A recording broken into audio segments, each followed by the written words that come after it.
येत्या 5 जुलैला वरळीच्या NSCI डोममध्ये होणार ठाकरे बंधूंची जल्लोष सभा। न्यूज 18 लोकमतला सूत्रांची माहिती। सभेमध्ये दोन्ही ठाकरे बंधू करणार भाषण।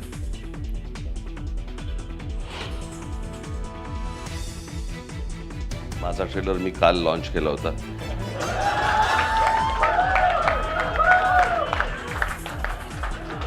पिक्चर अभी बाकी है। माझा ट्रेलर मी काल दाखवला। मराठी सिनेमाच्या ट्रेलर लॉन्च कार्यक्रमात राज ठाकरेंचं वक्तव्य।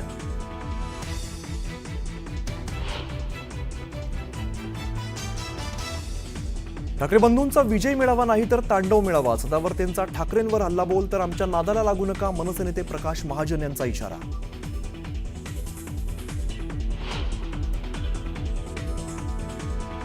नारायण राणेंबाबतचं वक्तव्य चुकून केलं। भरत गोगावलेंचं स्पष्टीकरण। नारायण राणेंनी मारामाऱ्या केल्या, मर्डर केले, जेलमध्ये केले असं केलं होतं वक्तव्य।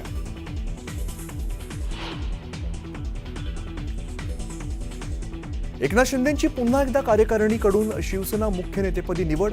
पक्षप्रमुख किंवा शिवसेना राष्ट्रीय प्रमुख या पदावरून कार्यकारिणीमध्ये खल।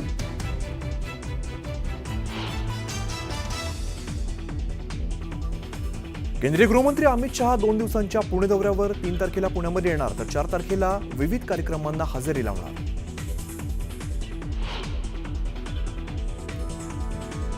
एसटीचा लांब किंवा मध्यम पल्ल्याचा प्रवास करणाऱ्यांना मोठा दिलासा। तिकीट आरक्षणात 15% सूट आजपासून अंमलबजावणी।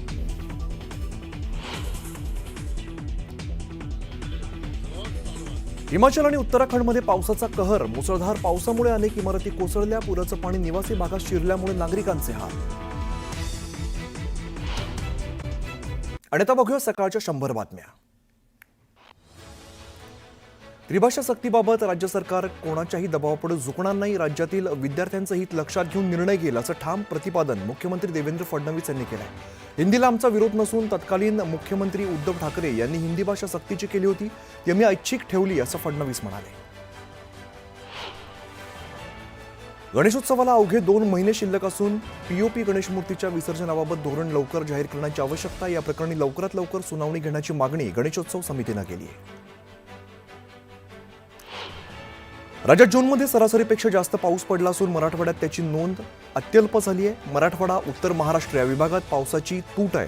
जून महिन्यामध्ये नाशिकमध्ये सर्वाधिक तर बीडमध्ये सर्वात कमी पाऊस पडला आहे। भाजप प्रदेश कार्यकारी अध्यक्ष रवींद्र चव्हाण यांची प्रदेशाध्यक्षपदी बिनविरोध निवड झाली आहे। प्रदेशाध्यक्षपदासाठी चव्हाण यांचा एकच अर्ज आल्यामुळे त्यांची बिनविरोध निवड झालेली असून केंद्रीय नेतृत्वाकडून निवडीची औपचारिक घोषणा आज केली जाणार आहे। संपूर्ण मुंबईतील कचरा संकलित करून वाहून नेण्यासाठीच्या कंत्राटदाराकडून वाहनं आणि सेवा घेण्याचा निर्णय मुंबई महानगरपालिकेच्या घनकचरा विभागानं घेतलेला असून त्याकरता मागवलेल्या निविदांना महापालिकेत सर्व कामगार संघटनांनी विरोध केलाय।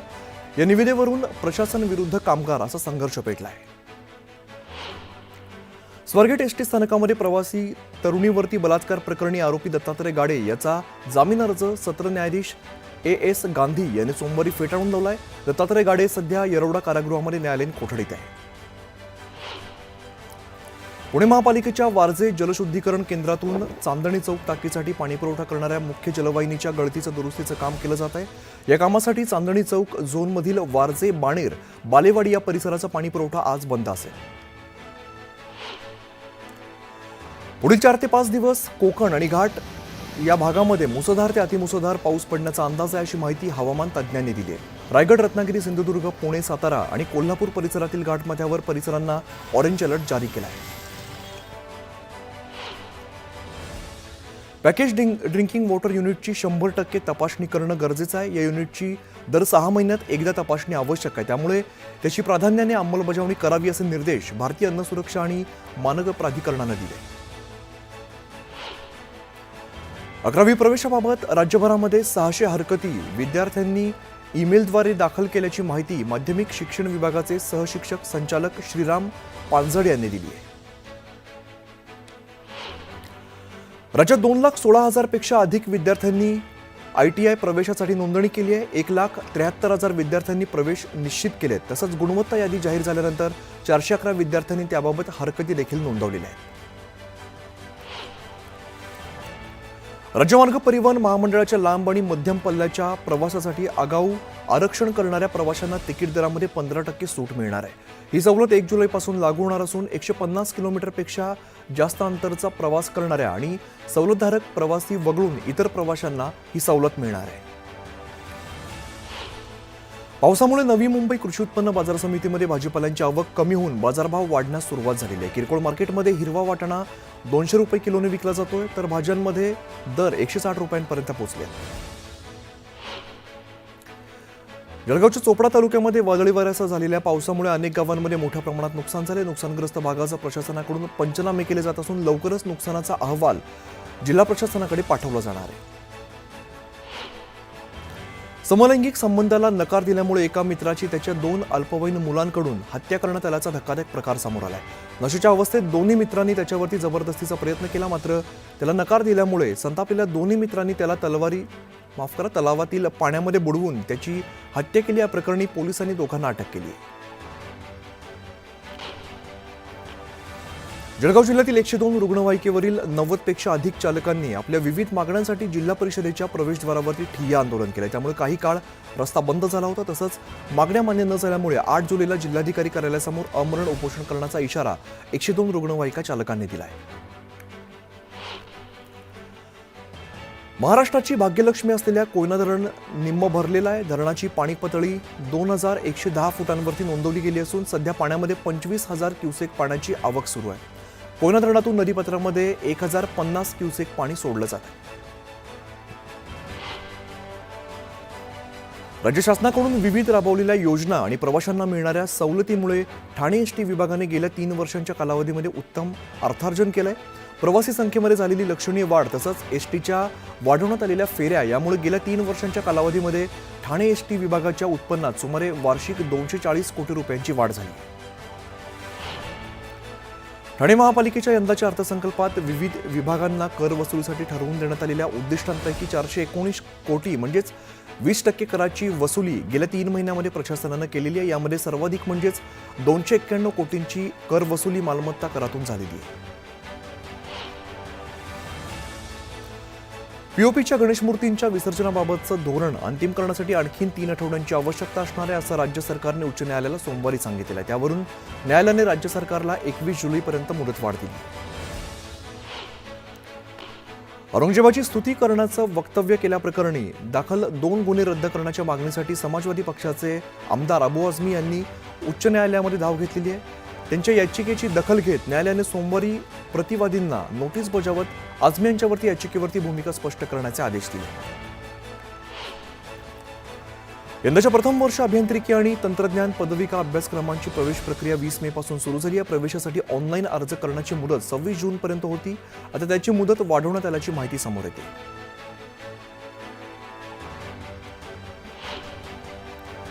नागपूर गोवा प्रस्तावित शक्तीपीठ महामार्गाविरोधामध्ये शक्तीपीठ महामार्ग विरोधी संघर्ष समितीने आज शिरोली या ठिकाणी पंचगंगा नदीच्या पुलावरती पुणे बंगळुरू महामार्ग रोको आंदोलन केलेला होता. आमदार सतेज पाटील आणि माजी खासदार राजू शेट्टी यांच्या नेतृत्वाखाली आंदोलन केलं जाणार आहे.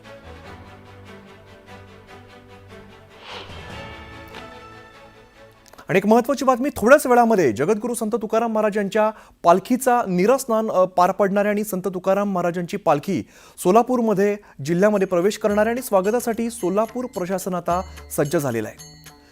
प्रियंका आमच्या प्रतिनिधी आपल्या सोबत आहेत. प्रियंका, काय सध्याचं वातावरण दिसतंय? स्वागतासाठी सोलापूर नगरी आता सज्ज झालेली दिसते.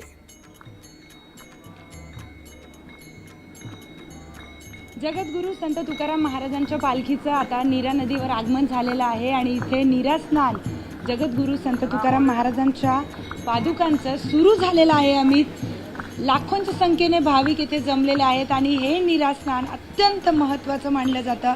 या नीरा स्नान नंतर पालखी आता पुणे जिल्हा सोडून सोलापूर जिल्ह्यामध्ये प्रवेश करेल.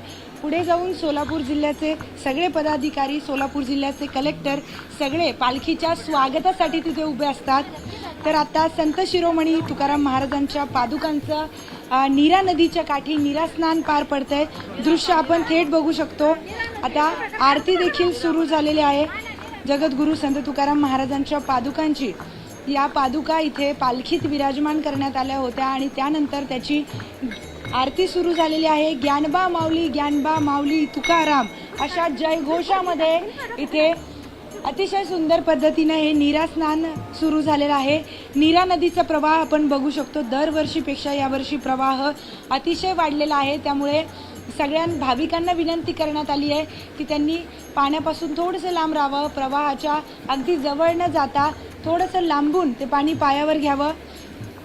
त्याचबरोबर जगद्गुरू संत तुकाराम महाराजांचा अगदी म्हणजे सगळीकडे फुलांचं आच्छादन करण्यात आलं आहे. त्यासाठी वेगवेगळ्या प्रकारची फुलं इथे वापरण्यात आली आहे. पाकळ्यांचा वापर करण्यात आला आहे. झेंडेकरी टाळकरीच्या गजरामध्ये आता जगद्गुरू संत तुकाराम महाराजांच्या पादुकांचं नीरा स्नान घालण्यात येत आहे. या पालखी सोहळ्याला गावकऱ्यांनी सराटी गावकऱ्यांनी देखील यांचे आभार मानलेत आणि काल यांचा मुक्काम सराटीमध्ये होता.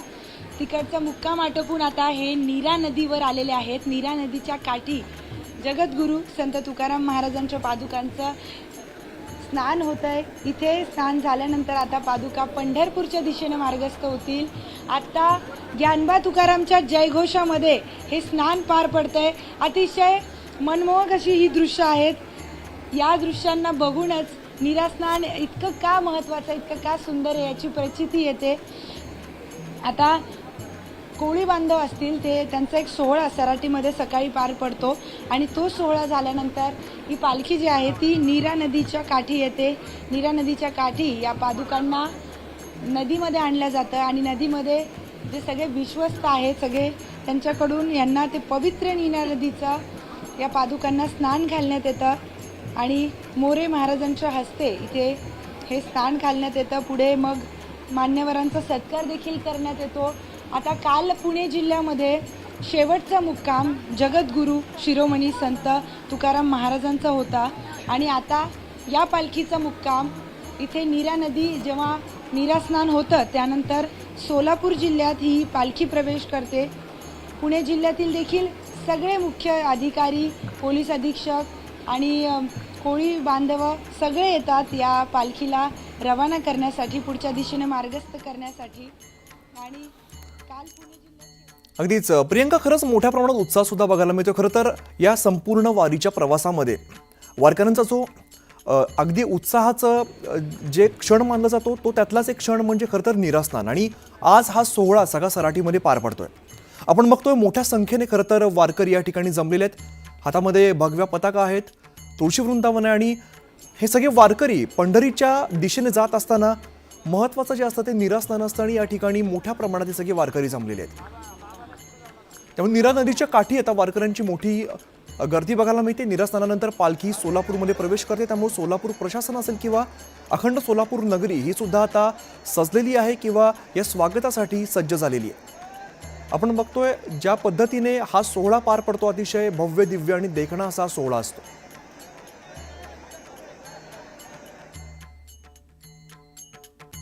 पुढच्या महत्त्वाच्या बातमीकडे वळूया. शिवसेना मंत्री भरत गोगावलेंनी खासदार नारायण राणेंबाबत वादग्रस्त वक्तव्य केलेलं आणि नारायण राणे यांना जवळून पाहिलंय. त्यांनी अंगावरती केसेस घेतल्या, भानगडी केल्या, मर्डर वगैरे सगळं झालं असं भरत गोगावले म्हणालेले होते. यावरून मोठा वाद निर्माण झालेला. आपल्या वक्तव्यावरती गोगावलेंनी आता सारवासारव केली आहे. ते चुकून झालेलं वक्तव्य असं बोलण्याचा उद्देश नव्हता अशी सारवासारव गोगावलेंनी केली आहे. नारायण राणे साहेब एवढ्या उंचीवरती जाण्यासाठी सहजासहजी नाही मिळालं. अंगावर केसी घेतला, भानगडी केल्या, जेलमध्ये गेले, मारामारी केल्या, बरं सगळं झालं. हे काय कोणी वेगळं कोणी सांगायची आवश्यकता नाही. देवीला सांगत ना आम्ही भानगडी करा, आपल्याला जोडून चालायचं. पण त्यांच्या पण काही मंडळींनी थोडं आम्हाला पण जोडून घ्यायला पाहिजे, हा आमचा सल्ला आहे, बाकी काय नाही. राणे साहेब जे आहेत त्यांच्याबद्दल आपण वक्तव्य केलं, ते व्हायरल झालेलं, याबद्दल काय सांगाल? चुकून झालेला शब्द आहे, त्याबद्दल आम्ही सांगितलं की त्यात असं बोलण्याचं काय आमचं इंटेन्शन नव्हतं आणि जे काय चुकून झालं होतं त्यात आम्ही सांगितलं त्यांना. शब्द गेला आमचा, बाकी दुसरं काय नाही. चल. आणि आता घेऊया बातम्यांचा वेगवान आढावा. विठ्ठल रुक्मिणी मंदिरात व्हीआयपी दर्शन बंद करण्यात आलेल्या जिल्हाधिकाऱ्यांनी विठ्ठल रुक्मिणी मंदिर समितीला तशा प्रकारचे आदेश दिलेले आहेत. सर्व भाविकांना एकसमान दर्शन देण्याच्या समितीला सूचना देण्यात आलेल्या आहेत. नाशिक जिल्ह्यातील त्र्यंबक नगर परिषद त्र्यंबकेश्वर या स्थळाला अवर्ग पर्यटन स्थळाचा दर्जा देण्याचा निर्णय राज्य सरकारनं घेतल्याची माहिती मुख्यमंत्री देवेंद्र फडणवीसांनी दिली. यामुळे आगामी कुंभमेळ्याच्या पार्श्वभूमीवर त्र्यंबक नगरीच्या विकासाला आता चालना मिळणार आहे. चंद्रपूर जिल्ह्यातील भद्रावती नगर परिषदेवर न्यायालयाच्या आदेशाने जप्तीची मोठी कारवाई करण्यात आली. नगर परिषदेने गेल्या 8 वर्षांपासून भाडं थकवलंय. थकबाकी प्रकरणी ही कारवाई करण्यात आली. एसटीचा लांब मध्यम पल्ल्याचा प्रवास करणाऱ्यांना आता मोठा दिलासा मिळाला. आरक्षित प्रवाशांना तिकीट दरामध्ये 15% सूट दिली जाणार आहे. ही योजना 1 जुलैपासून सुरू होणार असल्याची माहिती परिवहन मंत्री प्रताप सरनाईक यांनी दिली आहे.